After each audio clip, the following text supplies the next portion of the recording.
Okay. Well, first of all, I want to congratulate you for joining us and learn how you can take control of your investment and your financial future. So, we're probably all here because we know real estate investment it can be very lucrative if you know how to do it, right? The key words are how do we do it? And you probably personally know somebody who has invested in real estate and have made a big gain over time. They have made big profits, or they have built a substantial wealth through real estate. So the question is, how do we get into this real estate game? So we're going to learn a lot about the game and how do we make big profits. What are the ways to make these big profits? And a lot of details of how we do it. So first of all, a couple of success stories just to kind of show how lucrative real estate investment can be.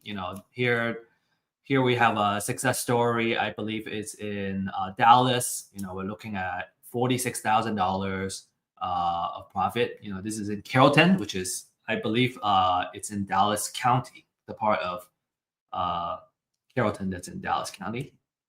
The other one is in Dallas, $85,000 in profit. Some people make that much in a year, right? In a yearly salary, or maybe some it could be an aspirational number for some folks. So in just one deal, you can potentially make this much. So the natural question is, how do I find these deals and how can I make money from these deals? So we're gonna talk about all these, and we're gonna dive in detail today. So my promise to you is that at the end of this webinar, you understand how you can find great deals. You understand the formula that you use to identify the deals.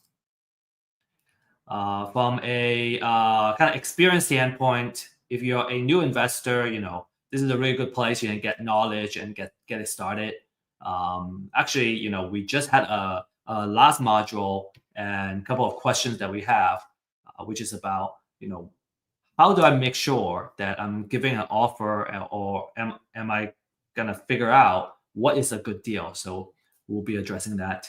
And if you're an experienced investor, you want to know how to generate leads and you want to look for new ways to find deals and generate leads, this would be a really good place too.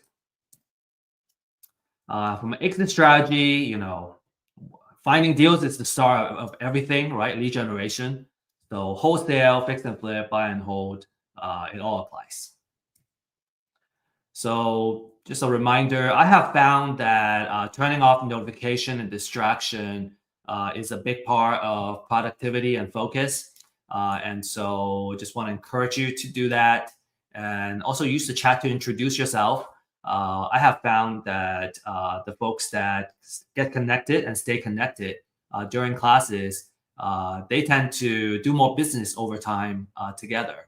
And so make sure you're taking advantage. You're already here. We are spending the time here. So just make the most out of your time in this class. Okay, so make quality connections. So disclaimer, we show this in all our webinars, is that, this is for educational purposes only, right? Make sure you always do your due diligence before making any investment decisions. We don't offer any advice in investment, financial, or legal. All right, a little bit of background. I'm an executive partner of Real Estate IQ, and over the years, I think just through doing and building the business, I would say my strength is probably more in the marketing side and the data side. My background is in science and engineering, and I was always interested in real estate. And I have family who have, I guess, thrived back in the days in real estate. So I always thought, okay, how do I get into real estate? Because if you're doing the right thing in real estate, you can generate a lot of cash flow, and it could be a really good way of making a good living and also making a difference in your community.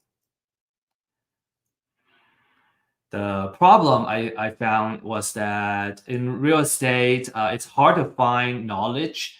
Just in real estate in general, I remember buying my first property as a homestead. I learned a lot from the real estate agent that I was working with. But it's very hard to find that information online or elsewhere. Even to today, it's still difficult, and it's harder for real estate investments. Right? It's a kind of niche place. You got to know where to look for it. And you're in the right place because you found it. I also found that for data and technology, it's hard to do that, find that for real estate investments. It's been getting a little bit better, but I think there's still a way to go. And also, it's hard to find mentors and fellow entrepreneurs to connect with, especially during the COVID time. We were kind of segregated socially, and it was just difficult to connect with people. So that's why we established Real Estate IQ to bring the knowledge, right? Webinars, classes. We also have paid workshops that you can take advantage of, and where we do deep dive in certain topics like fix and flip or buy and hold type of strategies. Real Estate IQ, our core product, is the deal finding data, so you can use it for your lead generation purposes. And finally, we are here to establish a community, right? To really kind of offer the support, because sometimes you got the knowledge, you got the tools and the data, but there are places where we just we get stuck. Sometimes it's a very, very small thing, but if we don't know how to do it, we just don't know. And so having that mentor and coaches that we can easily connect with and ask for help, I find that tremendously valuable. I have certainly benefited from that myself. Sometimes it's just like, okay, how do I fill out this section of a contract? If you've never done it before, you just don't know. And having somebody that walk you through it is just so valuable. Very, very appreciative of all the help I have personally got. And so we also want to offer that to you. All right, so that's kind of the background of real estate investments, and what we're looking at, what we're offering. And so now let's dive into the real estate deals. Right, what are great real estate deals? Okay, so we have like two main agenda today.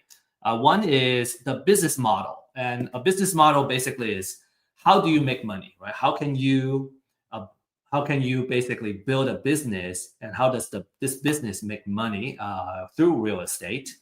And I think when we can certainly look at a real estate deal and go, oh yeah, I'm making a profit off of one deal. But my question back to you would be, is that repeatable, right? If it's a business model, it is by definition, it's repeatable, and it can consistently make money and generate sales and revenue for your business. The second one is we're gonna talk about the different sources of where we can find the deals, and I will also give you kind of a little bit of insider tips of where the deals are. All right.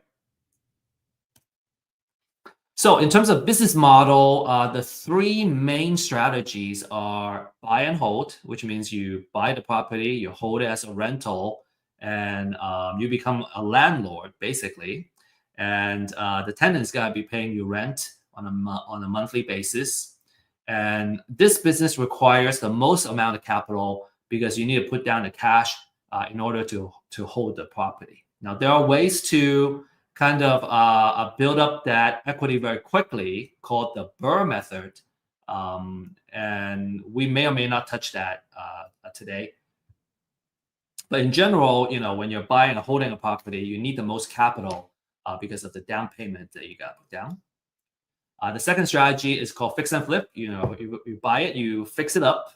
Now you added value to the property, what we called forced appreciation. So we buy it at this price, we fix it up, we force it to appreciate at this value, and now we can sell it to a retail buyer, and we can make a profit in that difference.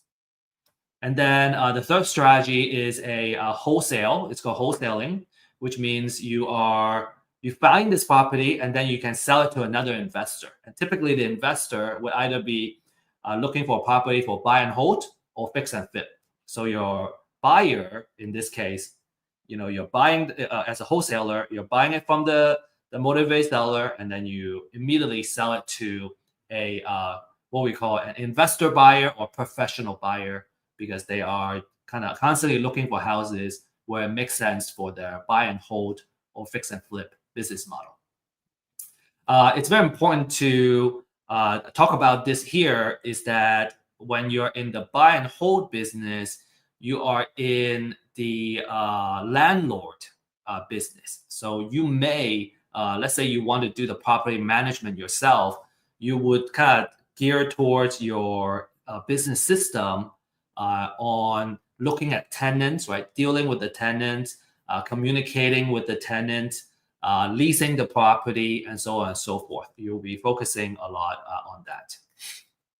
With fix and flip, you would be kind of in the construction business, right? You're buying the property, you're gonna fix it up, right? You're gonna do a lot of things on that property itself to force the appreciation. So let's say you do quite a few of these flips at the same time, you're basically running a construction business. And then finally, in wholesale, well, you are going to be interacting with a lot of motivated sellers. And on the other side, you're going to be interacting with a lot of professional or investor buyers. Well, you're kind of in that marketing and sales business.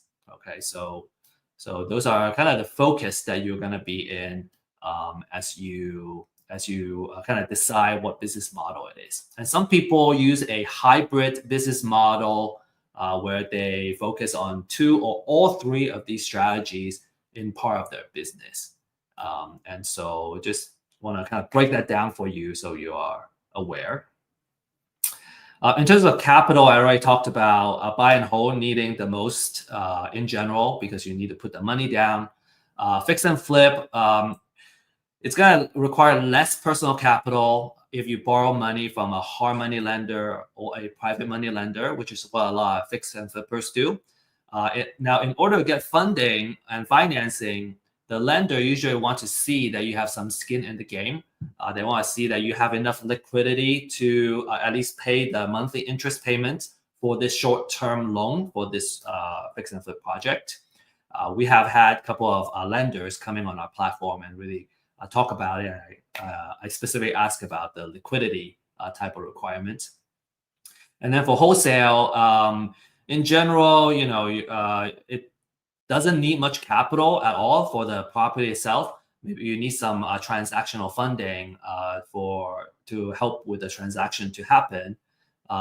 You will probably spend most of your money in lead generation and marketing systems. Okay, those can add up, but in general, it requires a lot less personal capital. This is a very popular strategy for folks that are just getting started or they're young.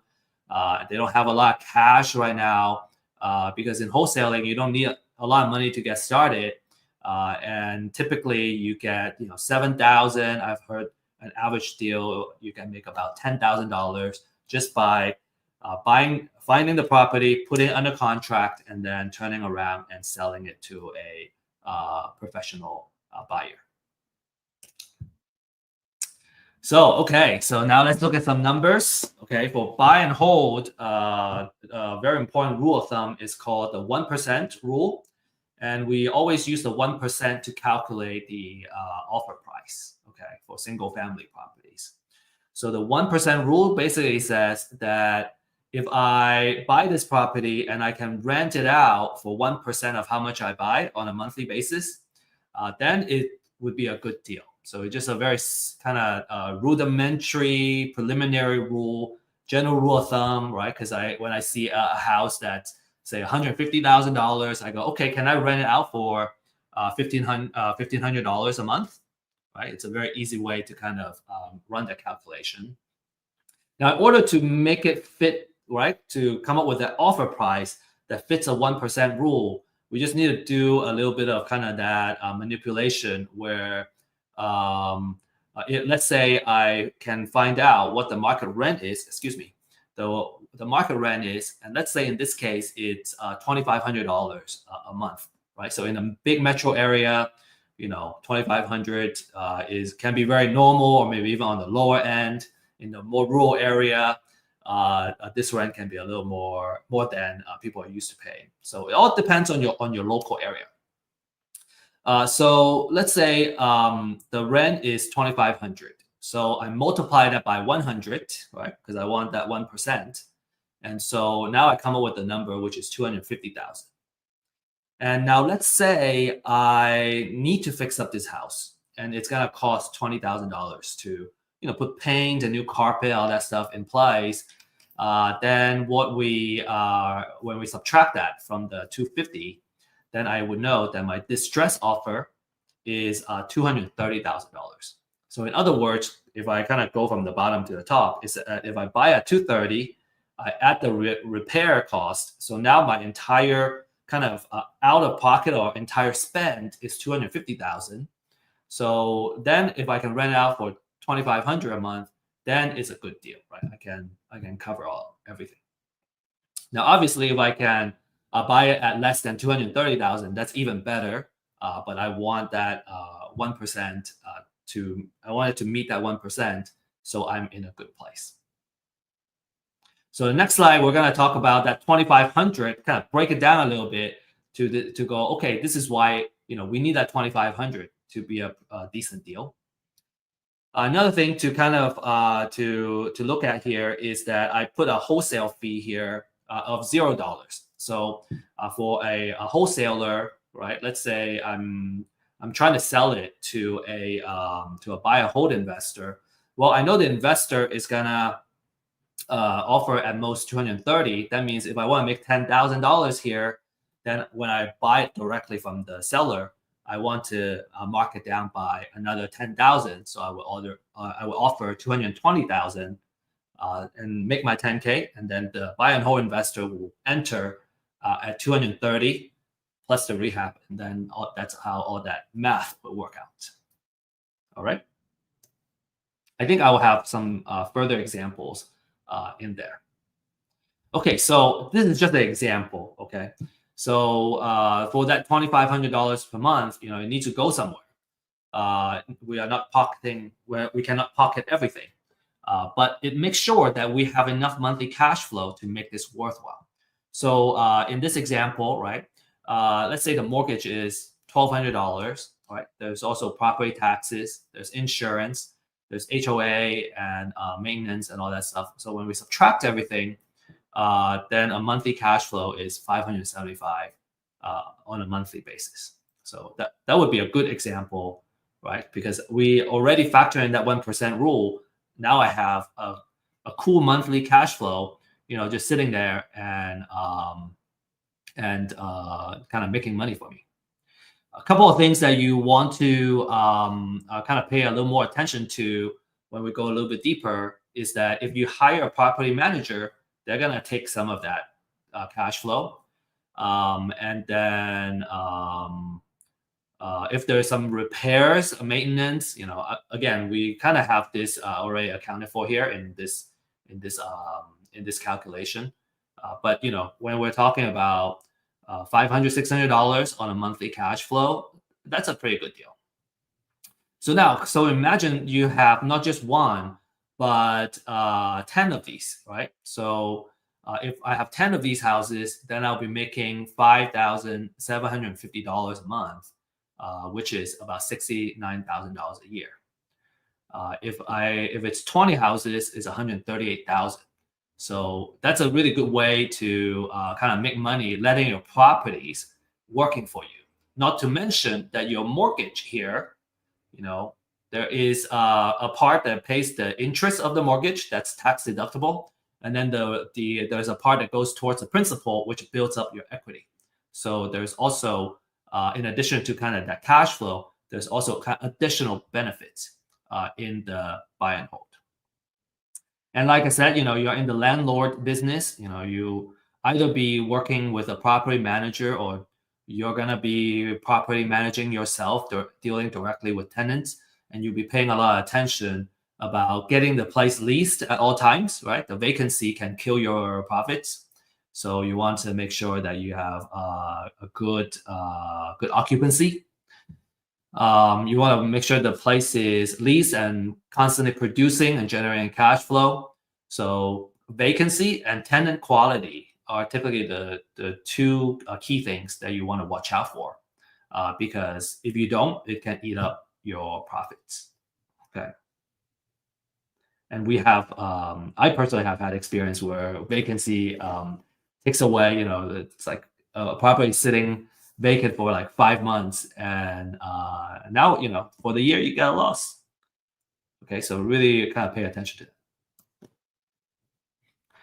So really stress that buy and hold is a great wealth generator. So if you can find a good deal, you can afford to hold on to it. Many things are working for you to help you build wealth. Number one is the cash flow. We just gonna talk about that. The second one is that you have appreciation, and it can hedge against inflation. You have the natural appreciation, which is the property value naturally goes up. On average, I have heard from a builder that in the United States, since the I forgot, maybe like for the past 70 years or something. Don't quote me on that. The entire United States, on average, has been appreciating by 3% per year. And that's the entire United States. Some metro area where it's growing faster, maybe doubling that. So you might have seen your property, if you have been holding properties, that the value has doubled in like 10 years, right? We have that rule of 72 to come with that. If it doubles in 10 years, then you're looking at about like 6%, 7% of yearly appreciation. So that's natural appreciation.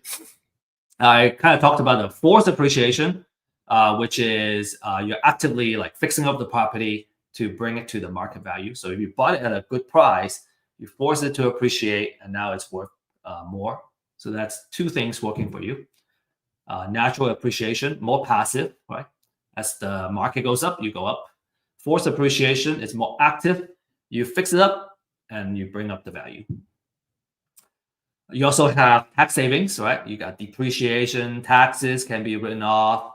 You can also write off operational expenses in the property. And then finally, I kind of talked about that, which is the loan pay down, right? So as you pay more and more towards the principal, your equity gets built up, and then now you own the property, say outright, and now every single month you just have free cash flow basically, that you don't have to pay any more mortgage off if it's already paid off. So you have like kind of four main things working for you when you do buy and hold, which is a fantastic way to build wealth slowly through real estate. A lot of people love that. All right, so next let's talk about the fix and flip. And in fix and flip, we do the 70% rule. So that's another rule of thumb, right? So we talk about a 1% rule of thumb. I kind of talk about the rule of 72, which I didn't really go into too much detail. We can deep dive into that another time. The second main rule is the 70% rule. Okay, so for the 70% rule, you use the 70% rule to calculate the offer price. So what that means is, well, I want to only put in as much as 70% into the property because I need that 30% to pay for all my other costs and still make a profit. That's basically what it is. So if I know what the after repair value, which is the market value after the house is all fixed up, if I know it's $500,000, I take 70% of that, and that would give me $350,000. And let's say in this example, the repair budget is going to cost $70,000. So we subtract all that stuff, and our distress offer would be $280,000. I talked about the 30%, so let me give you an example of what the other 30% could be. And in this example, okay, so 30% of the 500,000 is 150K, but we don't pocket all of that, okay? There's also all kinds of costs that goes into the it's just cost of doing business, and but we'll still be looking at a decent enough profit, okay? So in this case, there's closing cost, there is holding, right? So every day there is insurance, there is utilities, water, there is well, I guess the interest cost, data interest cost is part of the financial cost. So all of those kind of adding up will, so as a fix and flipper, you want to manage your cost.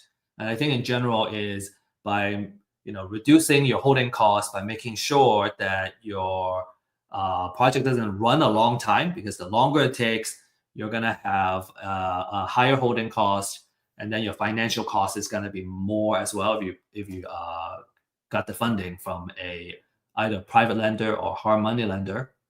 But then you still have a very decent sized profit at the end of the day, and that's a short term gain. It's a fantastic return for just one project. So, if you just do one or two projects at this kind of a number on a yearly basis, that's already a pretty good place you want to be. Obviously, if you do one per quarter, now you might be making more than a regular salary. Okay, now remember I said for the fix and flip business, you are in the construction business, which means that a lot of your attention should be in the rehabbing of the property, and you need to make sure the rehab budget or the rehab project stays on time and on budget, right? And you're not compromising too much on quality either. You want to have good quality so you can actually sell it. And so cost overrun and project delays can eat up this profit. Lastly, we have the wholesale business. Wholesale, again, it's very popular. It doesn't need a lot of capital to get started. You acquire the distressed property directly from the motivated seller, and then you can sell it to an investor. And now that said, we have clients that also are using our data because they wanted to go directly to the motivated seller instead of buying from a wholesaler. So you just want to be aware that in this case, you're kind of right. You're saving the wholesale cost to you don't have to pay a wholesaler, but now you're also kind of adding that marketing operations in your business to acquire deals. So you're in the marketing business. If you're a wholesaler, you'll be paying a lot of attention in marketing and acquiring the property, and also disposition, right? Because you gotta know your client, which is your investor, the investor that's gonna buy your property, and so you're gonna kind of basically you acquire the property from the motivated seller, and then you're gonna match it with the investor that fits in their buy box. This is let's see. A lot of investors start out kind of buying deals from the wholesalers, and then over time, as they gain more experience, they go, well, maybe I can do my own marketing, and I can reduce my cost of acquisition, and they can basically you're acquiring the property directly from the motivated sellers. And it could be a really good strategy if you want to control your deal flow, because now you can manage your pipeline. You can kind of predict how many deals you can get on a regular basis, and you don't have to kind of acquire the deal from somebody else and maybe kind of compete with another investor to buy the deal. You can also kind of pick and choose the best deals to keep for yourself, and then you can wholesale to, say, another investor. Okay, so just really quickly, kind of the math of as a wholesaler, what you would make. If you recall the example that I had before, the distress offer was 230 if I'm a buy and hold investor. But as a wholesaler, because I want to make that $10,000 fee, I would drop that distress offer a little bit more to kind of make that make that wholesale fee. And kind of the value that I bring to the market in this case would be finding the deal, putting it under contract, and then the buy and hold investor can still make their profit. So everybody wins. And then on the other case, for selling it to a fix and flip investor, I can mark a wholesale fee. In this case, I put 20K in here, and it's really about what the market is willing to bear. So let's say I can put, if I want to charge 10,000, okay, then I would offer at 230. Excuse me, 270. If I want to make $20,000, I would offer it at 260. Right? The most important thing to know is that I know at 280,000 it makes sense for a fix and flip investor, and so how much I make is gonna be between that and how much the seller is willing to accept as an offer. Okay, so another side I want to offer is just another perspective is that let's say I'm the fix and flip investor, right? And I'm doing this marketing myself. Well, instead of offering 260, I can offer up to 280,000. So I'm going to be more likely to win the deal if I'm competing with a wholesaler, and because I can offer more money. And so I have a little bit of an edge if all things are being equal. So that's also why some of our fix and flip and buy and hold clients, they wanted to do the marketing themselves because they're more likely to win the deal because they don't need to make the wholesale fee. Okay, so to recap kind of this first half of the webinar, buy and hold, you're in the landlord business, you need the most capital to get started. And maybe right now is a good time to say that there's a way, let's say you're buying a distressed property that needs to be rehabbed.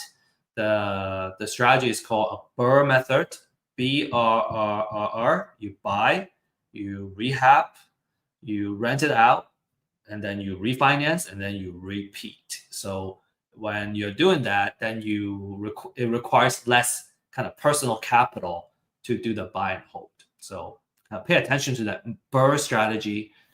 We have material that talks about what BRRRR is. We actually have an ebook about BRRRR, and you're welcome to look for that and download that on our website. The fix and flip business, okay, you're in the construction business. You're going to be managing contractors. You're going to be looking for the project, making sure it's on time, it's on budget, and you can sell the finished product at the after repair value. Okay, and then wholesale, you're in the marketing business. It's about how many leads you can reach out to, and also closing the deal, and then turning around and finding a buyer for this particular property. So you can make your wholesale fee. All right. Okay. Here is the secret. Okay, this is the I wouldn't say a more important part, but this is certainly a really important part, which is what are the secrets of finding great deals, right? All the business model talk is great, right? But how do we put that into action? How do we find the deals? Because when I find the deal, I can make the profit. So it's all about finding that deal. And experienced investors, we know that money is made when you acquire the property at a good price. When you are able to get the property and there's enough equity in the deal, right? There's enough, if it's at a good price, it wouldn't be hard to find funding. It wouldn't be hard to find a partner and get everything done. So, everything starts from finding a great deal. And the secret of finding and acquiring great deals is having motivated sellers. It's about finding and locating the people that motivate to sell for whatever life reason it is. And I would say that in general, there's a need for immediate cash, for one reason or another. and we'll talk about the different life reasons. All right, life happens, and because of that, um, they are in some form of financial distress, and because real estate is not liquid, they in order for them to sell quickly to address the life situation, they tend to need to accept a lower price than what the market is going for, so they can sell quickly. And I think I'm just gonna leave it at that. There's so much more I can talk about. Okay, so the concept is called live data, and live data is basically a signal of something that's happening in the person's life. And life happens like every day, everywhere, right? Life happens to all of us. It's universal. Every day, new babies are born, and some people every day, some people die. So every day, some people get married, some people get divorced, and sometimes they get into financial trouble. And so if you kind of start thinking about the stage in someone's life as they grow up, have kids, get married, have kids, stay in the marriage or get divorced, they get old, there are stages in their life where they're more likely to buy something, sell something, and so on and so forth. So if we can kind of really capture that information, capture that data, capture that life changing events is what I call it. And for those who have have been on Earth for a couple of decades, you probably have personally gone through life changing events. Sometimes moving from one place to another can be a big life changing event for some people. You agree that life events are so powerful that many times all we can do is kind of play catch up and deal with it, deal with life. So imagine that if you are a marketer, right? How valuable that data is, because when I know that data, I know kind of in general what they need. And so if I know this person is about to get married, I can kind of predict that maybe they're already looking to buy another house, or in a couple of years, they're going to be upsizing, and then they're going to want to buy another house and probably move from, let's say they were living in the city before, they're going to want to move to a bigger place in the suburbs. And so, just kind of in general, in theory, right, the different products and services that you can offer them is tremendous, right?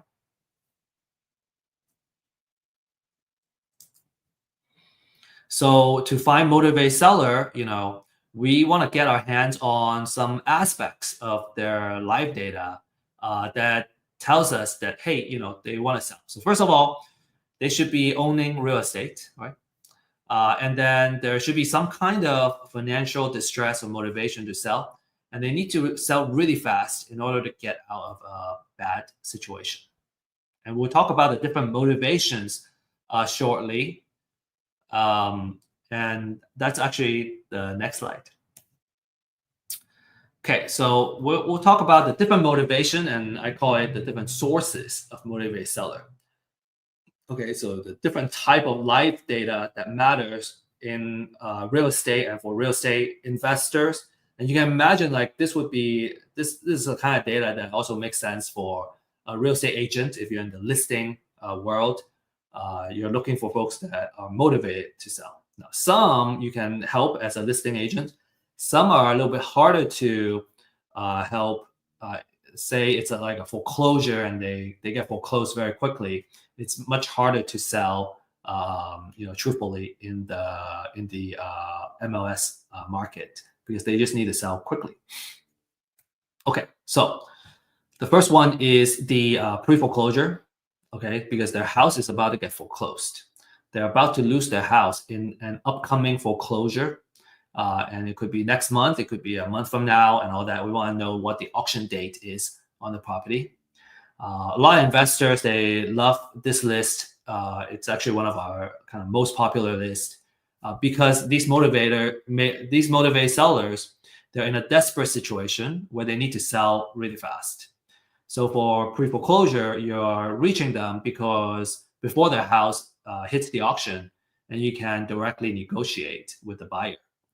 Um, let's see. So a couple of experience I can share is we had a candid REI kind of joining us and sharing how they market to the foreclosure pre-foreclosure list, and their approach, which I find is much better too, is that obviously you can just approach them and go, hey, you want to sell your house, and you may get a lot of bad words and hostility thrown back at you because you know in a normal circumstance, who would want to sell their homestead, right?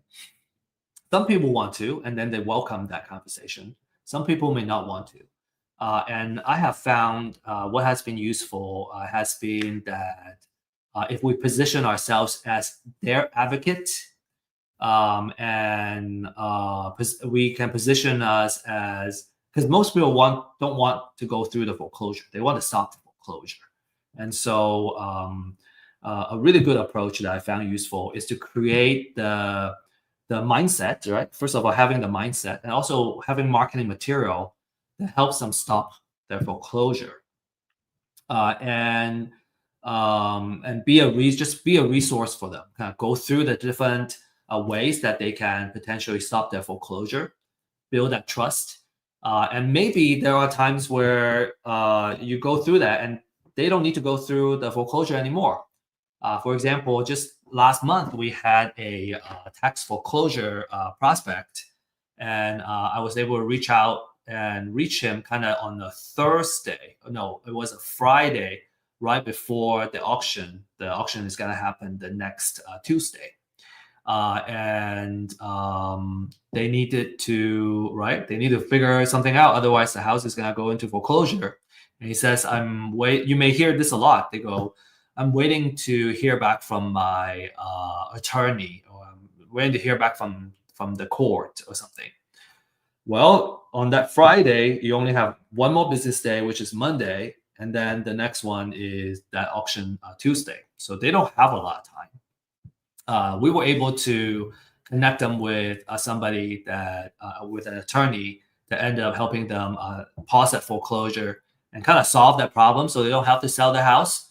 And we didn't gain anything from that lead, but the good thing is we were able to help them.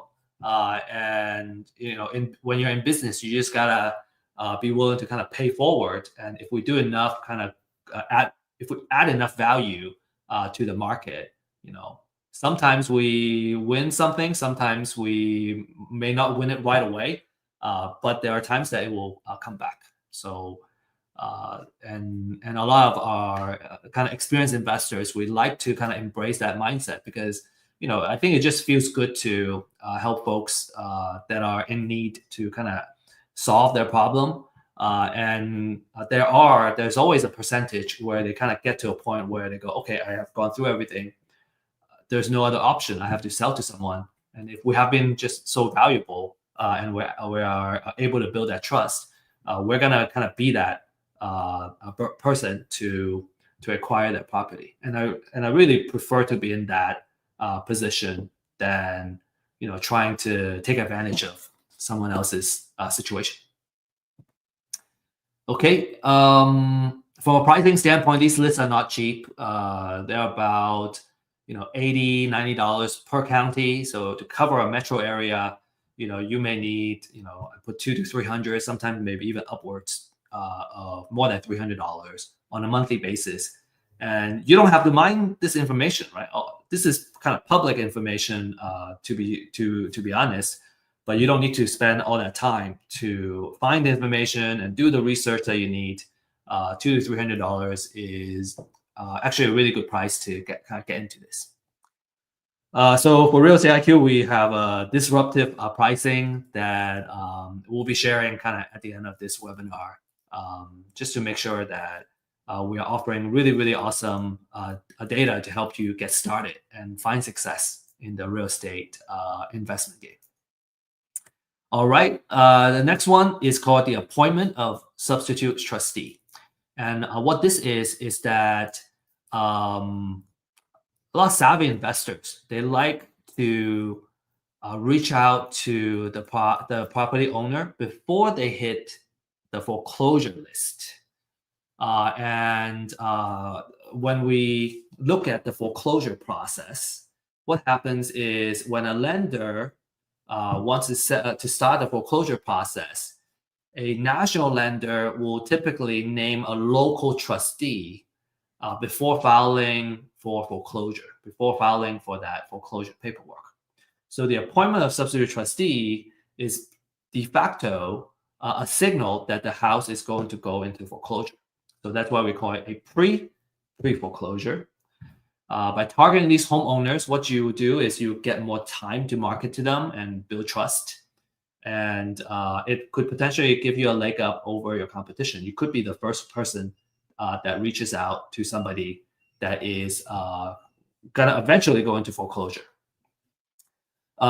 We have a very popular class. It's called The Secret of Building an Endless Deal Flow that focuses on how to put together a marketing campaign and building a consistent pipeline for deals. And if you are interested in kind of, you know, building, learning more about marketing and nurturing leads and all that, which is, very fitting to this type of leads, I would highly recommend that class.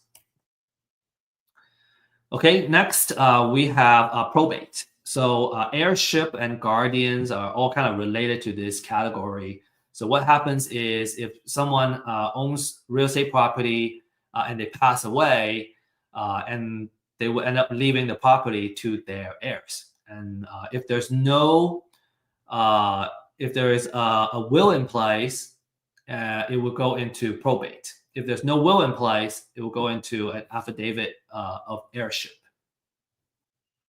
And when it comes to kind of the handling of the estate, well, the house is an inheritance, right? Maybe there are a couple of potential motivations. It could be that there's enough equity in the house, they just want to cash out and kind of pay for other things in their life. It could be that the house is sitting there, it's not generating money right now, right? It's vacant. Grass is growing. It's a headache to maintain the property. It could also be where there is a estate tax that needs to get paid. So they will end up needing to liquidate the real estate property in order to pay for all the taxes and expenses that has to do with dealing with the estate. This is a very, very lucrative type of lead, and the market is about $3. Some may even charge $5 for every one lead because they're so lucrative. A lot of experienced investors, they love probate because there tend to be a lot of equity in the house. It could be where the house has already fully paid off, or they have been paid off for so many years. They have been paying down the principal for so many years that there's a very small amount of loan that's still being owed, and there's just a lot of equity in the property. And when it comes to the heirs, a lot of times they just want to cash out. They don't really care about maximizing how much they can get on the market, and they would just sell it to an investor. Now, obviously, different cases are different. There are some heirs, they want to sell it on the market as an estate sale, and because at the end of the day, they want to kind of maximize how much they can make out of it. So, but anyway, the probate can be extremely lucrative. Another very popular one is evictions. So, if a landlord needs to evict a tenant, it usually has already caused a lot of financial a loss for the landlord. The tenant may have ripped the house apart before they get evicted. So these landlord may be just like, hey, I bought another house and I didn't want to sell this house, so I turned this into a rental property. But I didn't know how much work it takes to be a good landlord, and I'm just tired of dealing with this loss. I know of a lot of professionals, say they're in accounting or they're CPAs. They just don't love being a landlord. and so they just want to exit, and that's also a very good motivation to purchase the property from them. And another potential scenario is it's a landlord that has a portfolio. This is a professional landlord, and they just want to cash out and they retire. And that's also a really good opportunity for you.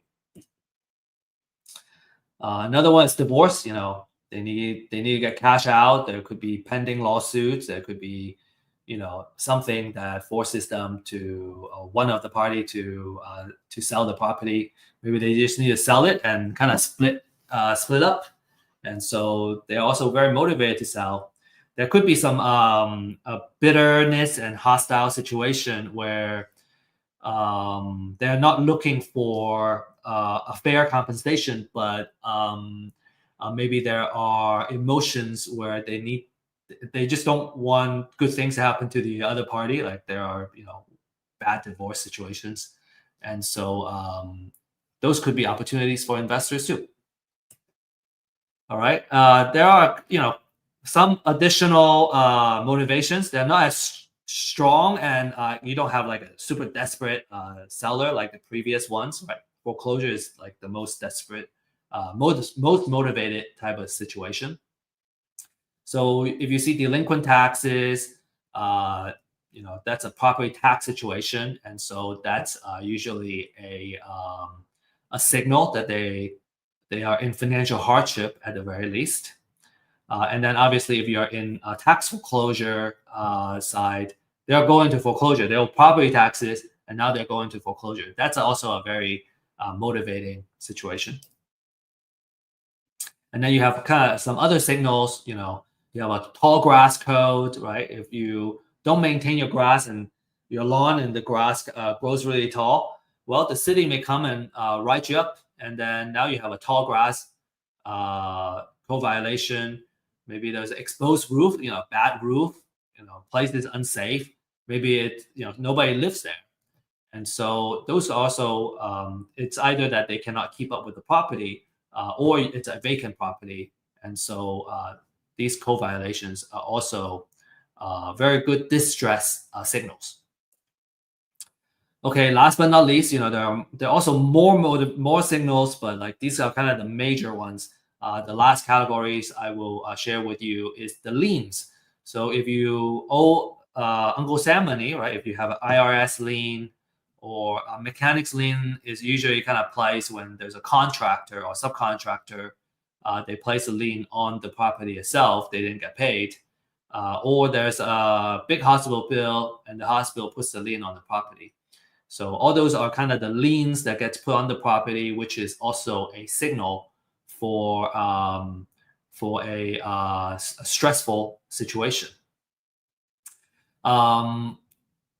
So this is where kind of we talk about, okay, we can,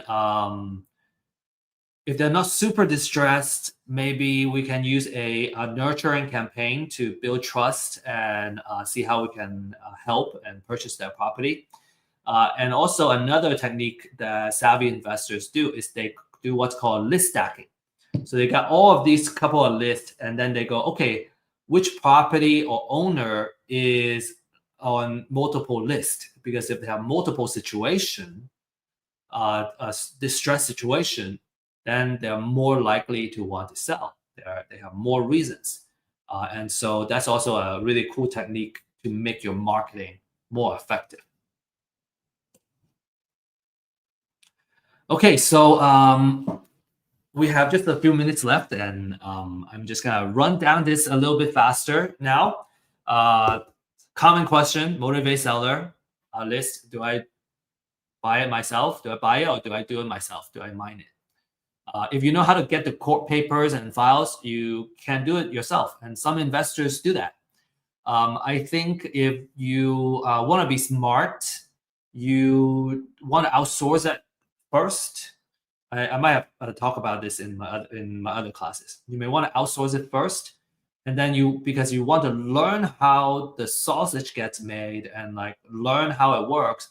You may want to, when the time comes and you have some time, you may want to learn how to do it just so you can appreciate what a good list looks like. But in general, the value, because it doesn't cost that much for this motivated seller lead list, we generally recommend our clients and our members to outsource this, buy the list, and focus your time and energy in marketing and outreach, right? Doing cold calls or do driving, door knocking, what we call door knocking, on these motivated seller list. Okay. I would say that for low value activities, right, you want to outsource as much as possible. Okay, so foreclosure, I'm showing you how you can do it. You can Google your county name and then put notice of sale, and then you should be able to find that. And this is what the notice of substitute trustee look like. These are kind of the information that you need to kind of these are all kind of relevant information that you need for every notice. So this is another example. So different notice have different formats. Okay, so the most important thing is the address, the owner, and the trustee information. And then what you want to do is you want to research the property information, how much you can assess it. And then you would need to go to the deed of trust and find the loan information. So it does take quite a bit of time to find that information for every single property. And these are the key information you want, the address, bedroom, bathroom, all that stuff. And on the right side, you have the financial information, the equity percentage, how much loan, what kind of loan it is. All those are like kind of the data that you want before you start working on the information. I'm gonna skip due to our time. Takes about 15 to 20 minutes of research per record, and so we're talking about thousands of records. All right, so it's much easier to focus on our outreach effort. Is kind of our point. So the quality of the list is very important. You want to pay attention to the update frequency, how fresh it is, the extent of research, because you need that information to make further decisions. And then, if you're going to outsource it, the training of the staff and researchers are also very important. So again, the key elements of the quality lead list is very important. So I guess kind of the conclusion here is, yes, you can do it yourself, but there are things that are just not worth it. So especially when they're readily available, it's much easier to outsource that and focus your energy in the marketing and the outreach. Because at the end of the day, we don't really want the data or the lead. We want the deal because that's what brings us the money and the cash flow. Okay, so we talked about, to recap, we talked about how you can make money, different business models. We talked about how you can find great deals. And then we also talked about where you can get off-market leads. Okay, so a couple of success stories. I already showed these. Success story number 1, number 2, and number 3, tens of thousands of dollars. These are outsized profits. I just want to maybe make a small disclaimer that not every deal looks like this. These are like really good looking deals. And some deals are smaller. Some deals, if you're not careful, you may even lose money, right? So because there's a risk in real estate investment or any kind of investment activities. So just make sure that you have the right support and you know what you're doing before you get into real estate investment.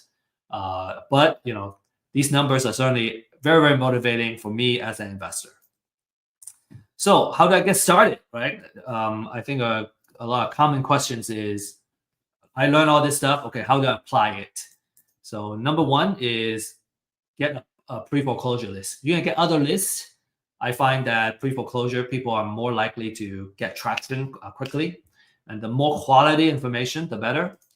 And for Real Estate IQ, we offer a first-hand data Okay, so we mine the data ourselves. So you get the freshest data available. You get the extensive research. We went to 3, 4 different sources to come up with the information to get the estimated equity. And then for a limited time, you still can access this disruptive pricing. Number 2 is to find a mentor or coach that can really hold your hand and walk you through it. You can certainly do it yourself.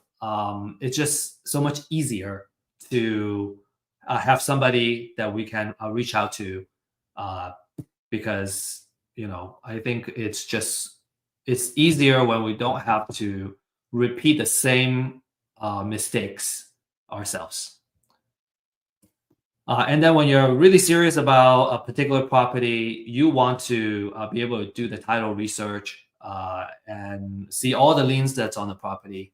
And the cost is between $40 to $75 per property. You may be able to skip that if you're gonna close the property with a title company. They can do some of that research, but you usually need to have the contract in hand and like you're ready to close before that happens. So, a couple of success story. Justin got new leads, right? A steady flow of influx of new leads to get started. Ismail, an average deal of $8,000. He made 10 transactions already. And then Daryl, got 2 deals under contract. Excuse me, four deals under contract, and about $1 million in that value, and he's expecting to make 10 to 15% of the profit margin.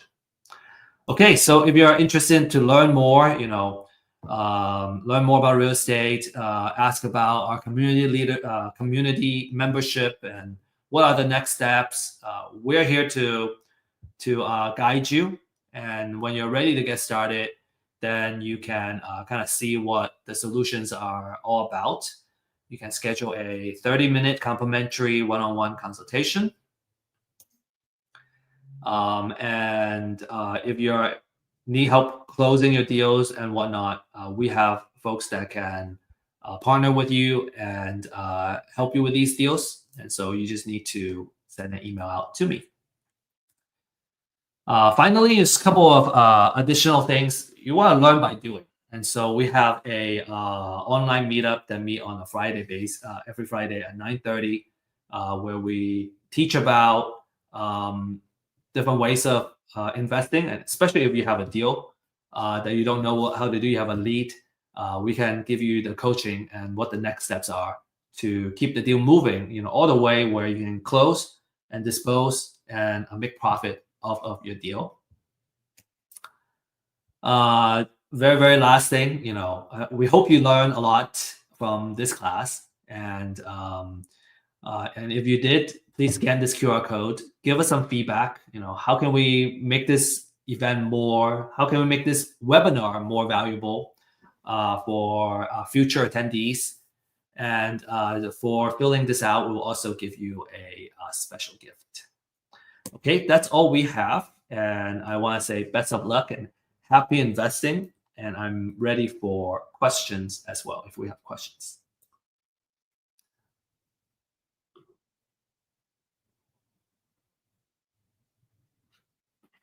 All right. We have a couple of questions here. Okay. Some recommendation ask. Tracy is asking, can you repeat again what we can do as an investor? I have low capital, just starting. I would say wholesaling, it would be a good way to get started. It doesn't require a lot of capital. You do need a small amount of marketing budget on a monthly basis, and you want to budget, I would recommend 6 months, okay, 3 to 6 months. So let's say you have $500 every month to kind of invest into this, right, to build your marketing, and you also need your time, right? I would try to say try to be consistent on a daily basis, because having a habit is very important when it comes to getting something done, getting something happen. and having consistent operations. And so kind of have that in place. So for 6 months, you're just obsessed and focused on creating value and getting your deal. So that would be my recommendation. Really good questions. Okay. Maya, can you explain the fix and flip idea a little more? Do we sell at 70% more or 30% more? Okay. Let's see. So this is our formula. 70%. So basically, when you come all in, you would end up making or putting in $350,000. So the house is gonna have $350,000. You're gonna sell it at 500,000. So you're gonna be selling it. You're gonna be making 30% of the after repair value. Okay, that 30% is how much your kind of gross profit is. And I say gross profit loosely because it's not exactly what it is, but you make that 30%, and that 30% goes into paying your other costs, and then you get your gross profit. What marketing do you use to do on your deals? We are using cold call. So basically, what we do is we sign up for the premium plan that has phone numbers, and also comes with email addresses. So that helps us do the outreach of phone calls and also emails. Some people use mass texting as an outreach. I have also used Facebook ads, and those help. Okay, Craig asking, does forced appreciation still work even though the community is not attractive for investors? Does forced appreciation still work? If the community is not attractive to investors, I think that's pretty broad comments, Craig. I would say if it's not attractive if the community is not attractive, is it one investor, or do you talk to 100 investors and they all say no? Because if that's a no, that would probably mean nobody wants to live there, and the market value is not worth it, right? There's no market value. Usually, your after repair value is based on what houses are selling for in that area, and that's a very it should be an updated market data. And so when that happens, then you have the market value, and then I would say forced appreciation should work. If it's a good deal, an investor should find it attractive. Okay, there's a question about distress offer. Okay, so what's a distress offer? It would when we say distress offer, there's another term called maximum allowable offer, and it's basically the same thing. It's how much we offer to the owner who are distressed, right? Because if they really want to sell at top of the market, they can fix it up themselves. They can sell it in this case at $500,000, but they don't have the cash to fix it up, right? And they're distressed. They need to sell fast. And so that's what we mean by a distressed offer. All right. Okay. So I hope y'all learn a lot. And again, appreciate your questions and you joining us. We do have another event coming up, and that's next Thursday, same time. We have a different format. It's called Ask Me Anything.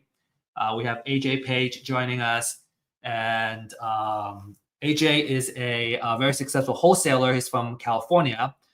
I think he hasn't spoken on our platform yet. And so really excited to have him here. He has done a lot of deals in and all kinds of kind of investment strategy. So come prepared if you have questions about creative offers, title, any kind of deal related questions, how to close deals, what are the best software tools to use for your wholesale business. What are the best lead gen techniques? AJ and I have been kind of talking, and we have exchanged a lot of ideas. He has gave me a lot of tips too on what he's been doing. So I hope you're gonna learn a lot from him next week.